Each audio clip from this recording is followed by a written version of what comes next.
கமல் ரசிகர்கள் எல்லாத்துக்குமே செம சூப்பரான விஷயம். இந்தியன் 2 திரைப்படத்தோட ட்ரைலர் ரிலீஸ் தேதி வந்து லாக்அப் பண்ணிட்டாங்க. இதை பற்றி டீட்டெயிலாக தான் பேச போகிறோம். அதாவது இந்தியன் 2 திரைப்படம் ஜூலை 12ஆம் தேதி ரிலீஸ் ஆகிறது. பொதுவாக வந்து தமிழ் சினிமாவில் பெரிய ஹீரோ திரைப்படம் வருவதுன்னா அந்த படத்து வருவதற்கு ஒரு 20 டேஸ் இல்லை வந்து 10 டேஸ் முன்னாடி வந்து படத்தோட ட்ரைலர் வந்து ரிலீஸ் பண்ணுவாங்க. இப்போலாம் வந்து ஒரு 10 டேஸ் முன்னாடி தான் வந்து படத்தோட ட்ரைலர் வந்து ரிலீஸ் பண்ணுறாங்க. ஏன்னா வந்து அப்போ தான் வந்து ஐப் அதிகமாகும். அந்த மாதிரி ஒரு ஸ்ட்ராட்டஜியை வந்து யூஸ் பண்ணுறாங்க.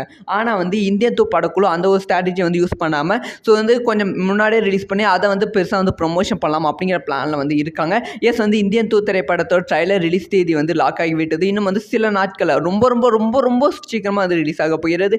எஸ் வந்து வரும் 20ஆம் தேதி இந்த படத்தோட ட்ரைலர் ரிலீஸ் பண்ணலாம் அப்படிங்கிற பிளானில் வந்து படக்குழு வந்து இருக்காங்க. ஸோ ஒன்று படம் ரிலீஸ் ஆக ஒரு 20 நாள் இருக்க சமயத்தில் வந்து அதுக்குள்ளே ட்ரைலரா அப்படின்னு கேட்டால் வந்து கண்டிப்பாக அதுக்குள்ளே ட்ரைலர் ரிலீஸ் பண்ணால் தான் வந்து இந்த ட்ரைலரை வச்சு பெருசாக வந்து ப்ரொமோஷன் பண்ண போகிறாங்களா. முக்கியமாக வந்து கல்கி திரைப்படத்தில் இடைவெளியில் வந்து இந்த ட்ரைலரை வந்து போட போகிறாங்க. அதுக்கப்புறமா இந்த ட்ரைலரை வச்சு ப்ரீ ரிலீஸ் ஈவெண்ட் அந்த மாதிரி வந்து நிறைய விஷயங்களை வந்து இந்தியன் 2 படக்குழு வந்து பிளான் பண்ணியிருக்காங்க. அதனால தான் வந்து இந்தியன் 2 திரைப்படத்தோட ட்ரைலர் வந்து ஜூன் 20ஆம் தேதி ரிலீஸ் பண்ணலாம் அப்படின்னு சொல்லி படக்குழு வந்து பிளானில் வச்சுருக்காங்க. யாரெல்லாம் இந்தியன் 2 திரைப்படத்தோட ட்ரைலரை பார்க்க செமையாக வெயிட் பண்ணுறீங்க அப்படிங்கிற விஷயத்தை மறக்காமல் கமெண்ட் பண்ணுங்கள்.